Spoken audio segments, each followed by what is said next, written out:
Milton Salvador e estamos iniciando mais um OAB na TV, um programa da Ordem dos Advogados do Brasil, 8ª Subseção Piracicaba. Este programa foi idealizado para prestigiar você, colega advogado, advogada e operadores do direito, e levar a todos os nossos telespectadores entrevistas com os mais destacados, renomados operadores do direito. Além da violência ocorrida nas ruas, as mulheres têm de enfrentar a violência que ocorre dentro das suas próprias casas.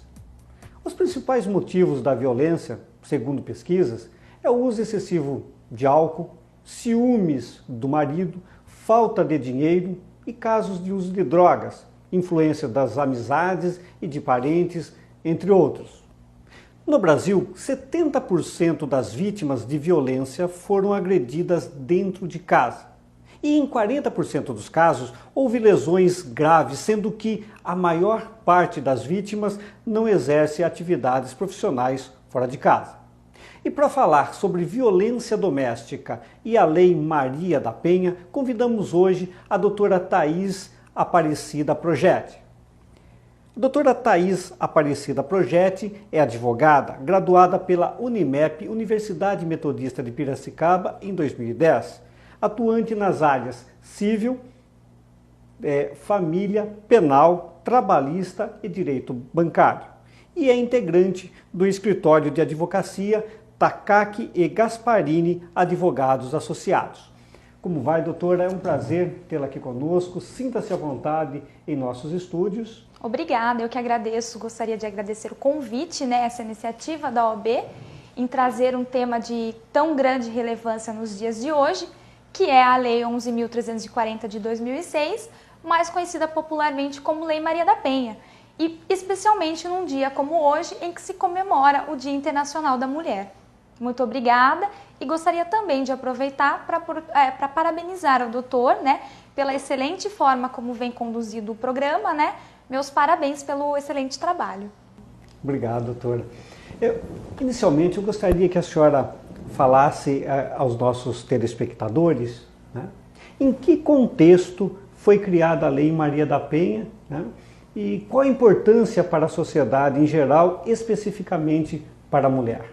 A Lei Maria da Penha, ela foi promulgada em 2006 pelo então presidente Lula, E foi uma homenagem a Maria da Penha, que é um símbolo da luta contra a violência doméstica e familiar contra a mulher no nosso país e que acabou sendo conhecida também internacionalmente pela repercussão do seu caso, A Maria da Penha, ela foi vítima de violência doméstica e familiar em 1983, quando ela sofreu um disparo de arma de fogo do seu então marido.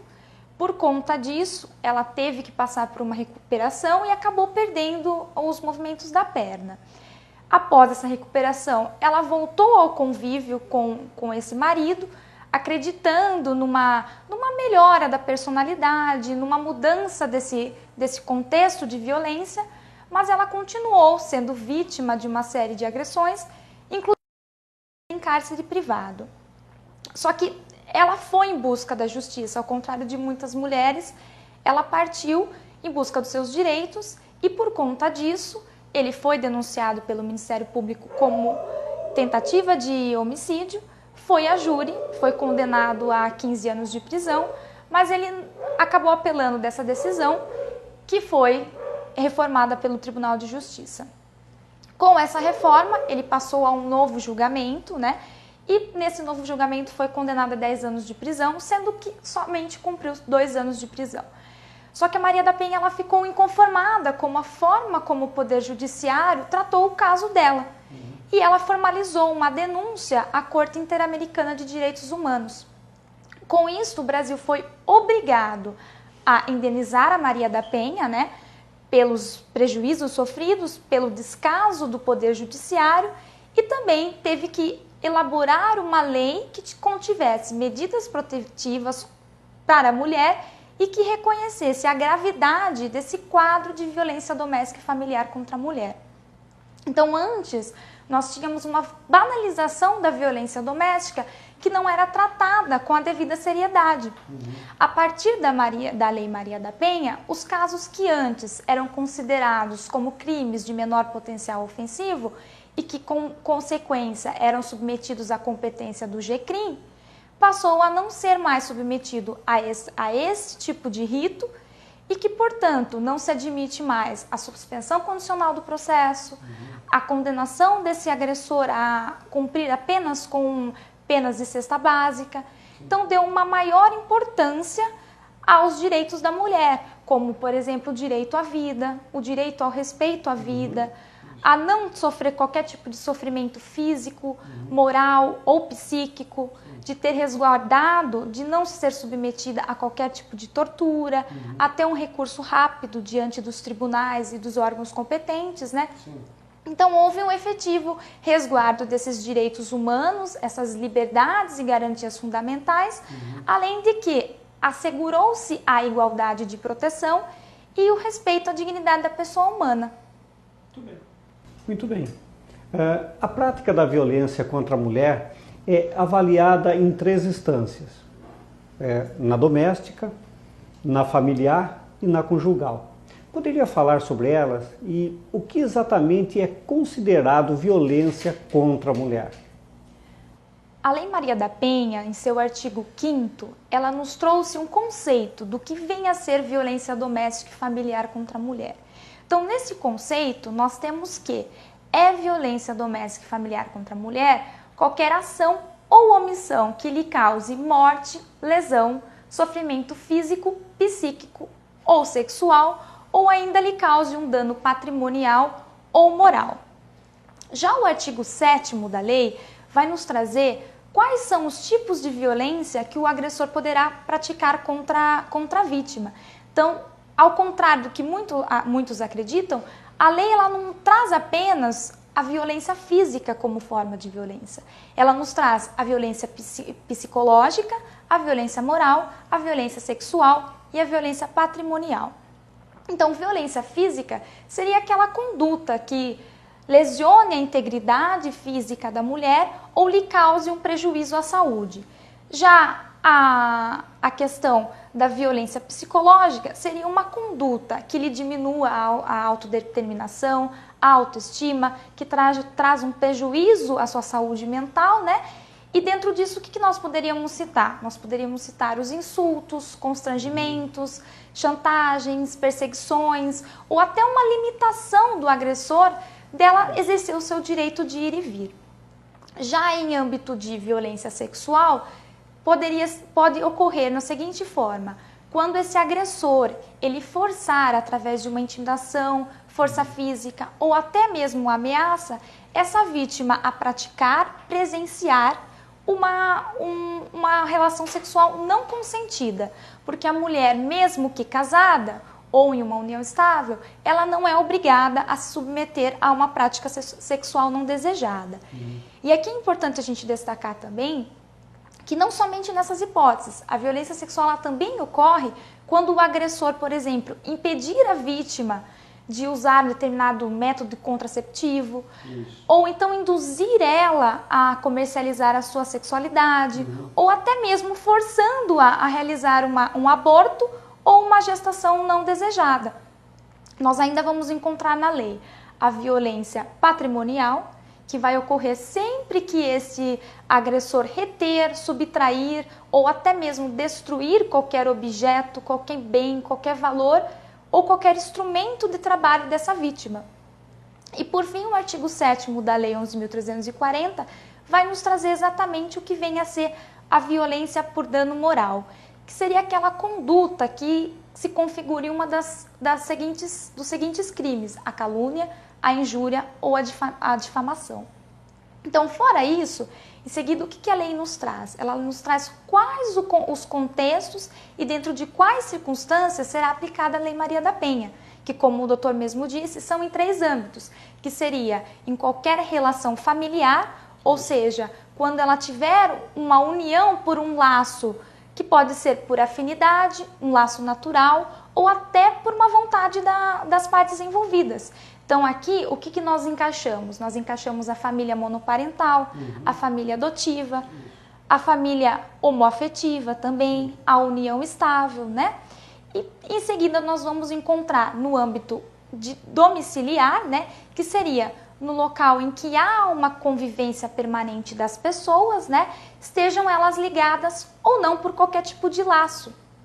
E aqui é importante e interessante que a lei inclusive considerou aquelas que são eventualmente agregadas. E por fim, o que também nos traz uma grande inovação é admitir a violência doméstica e familiar contra a mulher quando cometida no âmbito das suas relações pessoais, ou seja, um namorado, uma pessoa que ela tenha convivido ou que ela conviva, independente da existência de uma coabitação. Sim. E por fim, nesse mesmo artigo, a lei nos traz que será considerado como relação pessoal, independente da sua orientação sexual. Então, a importância aí é de se aplicar também a Lei Maria da Penha nas relações homoafetivas.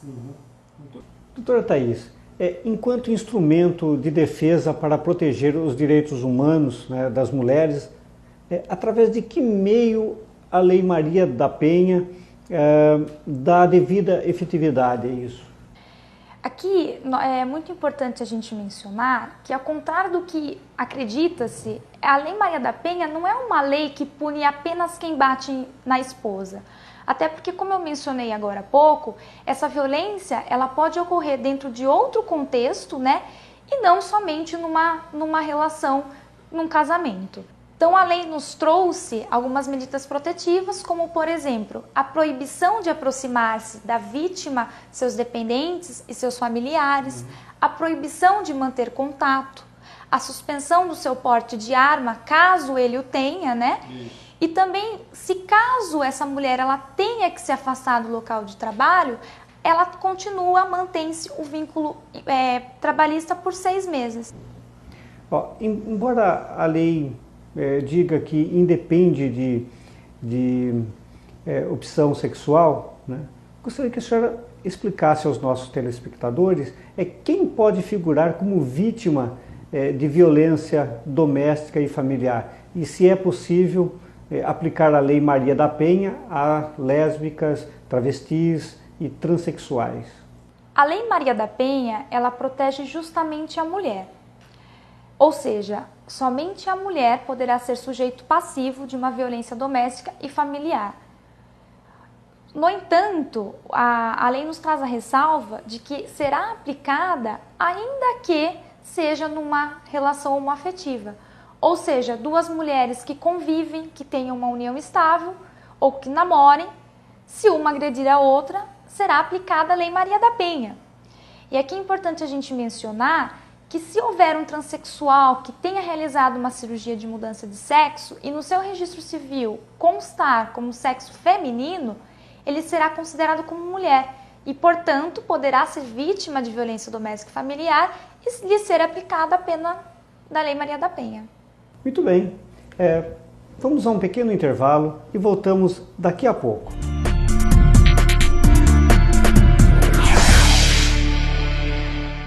O programa OAB na TV Piracicaba tem o apoio cultural das seguintes empresas: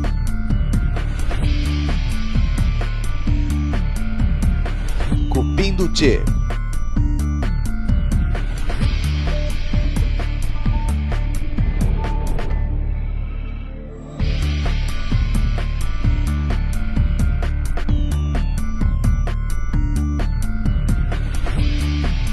Fernandes e Rodrigues Consultoria,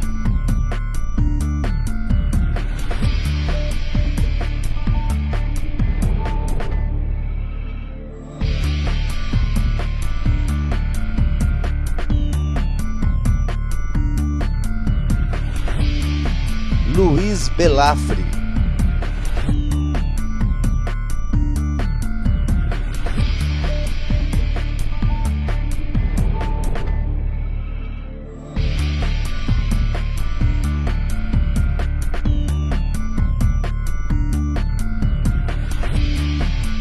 Marcato Cursos Jurídicos,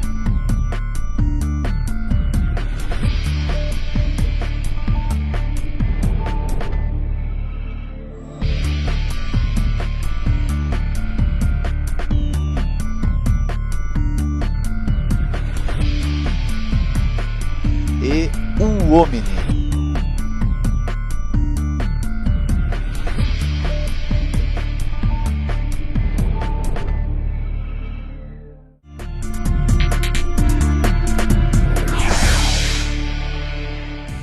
Estamos de volta com o OAB na TV, um programa da Ordem dos Advogados do Brasil, 8ª Subseção Piracicaba. E hoje recebendo a doutora Thaís Aparecida Projetti, que é advogada e integrante do escritório de advocacia Takaki e Gasparini Advogados Associados, falando sobre a Lei Maria da Penha. Doutora Thaís, segundo estudiosos, a violência doméstica segue um ciclo vicioso, composto de 3 fases, que se repetem ao longo dos meses ou anos.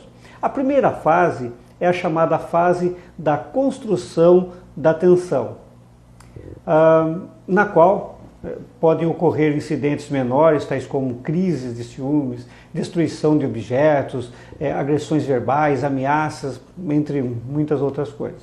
A segunda fase é a chamada fase da explosão da violência, também conhecida como fase da agressão. E a terceira fase é a chamada fase da lua de mel, em que o agressor se arrepende ou demonstra arrependimento, remorso e medo de perder a companheira. Muitas vezes pedindo perdão, na maioria das vezes pedindo perdão, lhe dando presentes. Assim, o agressor volta a ser, entre aspas, o homem pelo qual ela se apaixonou. Eu pergunto para a senhora, como a vítima deve proceder se eventualmente desistir de processar o agressor? Tudo vai depender, doutora Ednilton, da ação penal que será cabível ao crime que ele tenha cometido. Então, caso seja um crime que seja a ação penal pública, ela seja condicionada à representação da vítima, e esta mulher ela já tenha feito na fase policial essa representação, essa desistência, essa retratação da representação, ela tem que ser requerida, será designada uma audiência especialmente para ouvi-la a respeito dessa desistência, e o Ministério Público será previamente ouvido. Só que nada obsta que o Ministério Público prossiga com a ação penal, no caso, por exemplo, de uma tentativa de homicídio ou algum outro crime parecido. Muito bem. Como se dá o processo e eventual condenação do acusado de violência doméstica e familiar?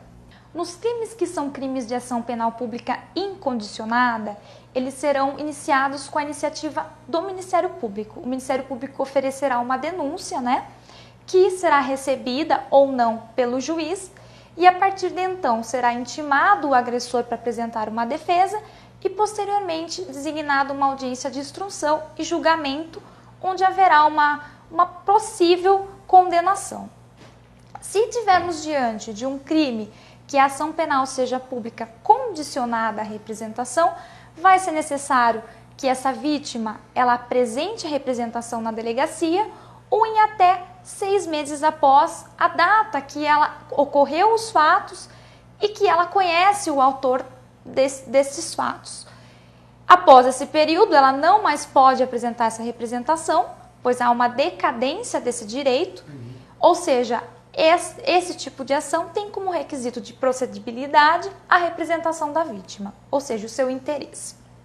E por fim, no caso de um crime em que é necessário queixa-crime, um crime de ação penal privada, a vítima terá que procurar um advogado, ou a Defensoria Pública, e ingressar com essa queixa-crime, que também será recebida pelo juiz e correrá com a intimação desse defensor para vir apresentar a sua defesa e posterior audiência de instrução e julgamento e eventual condenação também. O agressor, além de responder pelas condutas previstas na Lei Maria da Penha, pode ser processado por outros crimes concomitantemente? Sim, a Lei Maria da Penha ela não trouxe novos tipos penais. Ao contrário, ela nos trouxe o conceito de violência doméstica, quais os tipos de violência doméstica familiar e as medidas protetivas e outras medidas administrativas e de outros órgãos e poderes. Então, no demais, continua sendo aplicado os tipos penais previstos no Código Penal e nas leis especiais. Então, o agressor poderá ser, por exemplo, processado por lesão corporal, injúria, roubo, cárcere privado, entre outras condutas.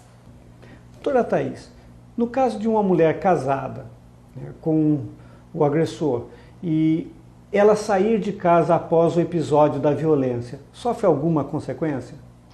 No caso de violência doméstica e familiar contra a mulher, não seria nem exigível que essa mulher permanecesse nesse lar em que há uma ofensa à sua integridade física e psicológica. Então, nesse caso, se ela sair da residência, não será considerado como abandono de lar. Então, ela não sofre qualquer consequência. Doutora Thaís, a senhora não acha que determinadas mulheres se utilizam da Lei Maria da Penha com falsas denúncias e falsas acusações com intenção de prejudicar o seu parceiro, muitas vezes inocentes?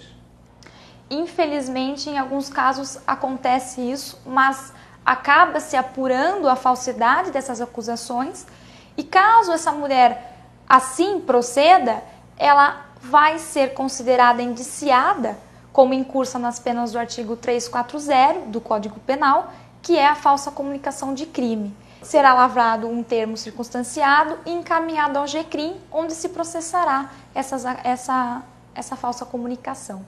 Doutora Thaís, nosso bate-papo está muito bom, mas infelizmente o nosso tempo está acabando. Eu tenho mais uma pergunta para a senhora.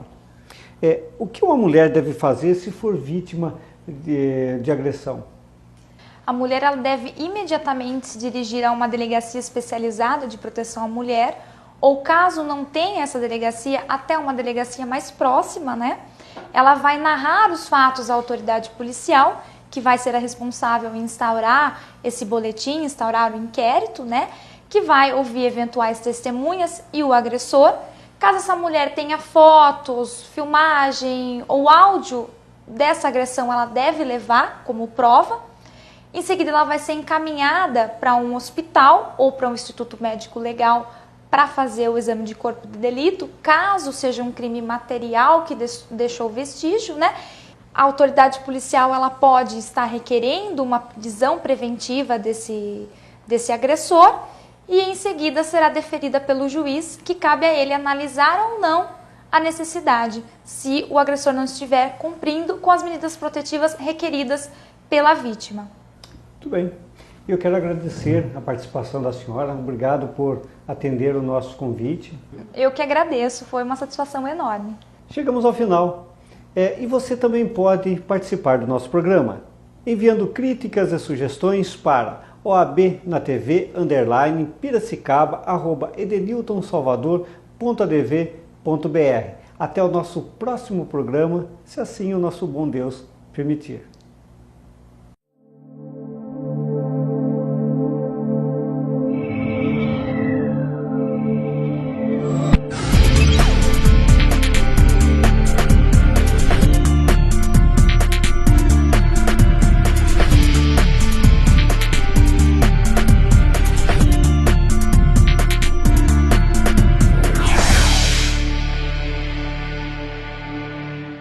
O programa OAB na TV Piracicaba tem o apoio cultural das seguintes empresas: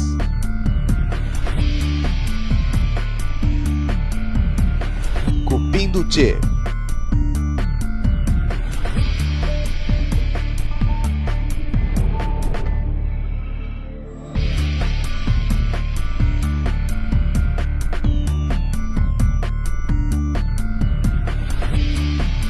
Fernandes e Rodrigues Consultoria,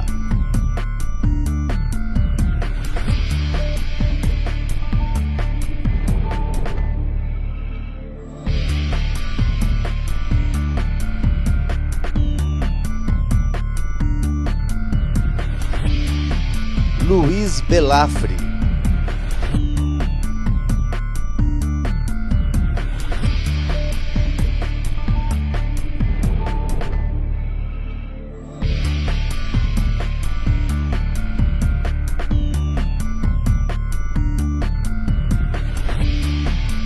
Marcato Cursos Jurídicos,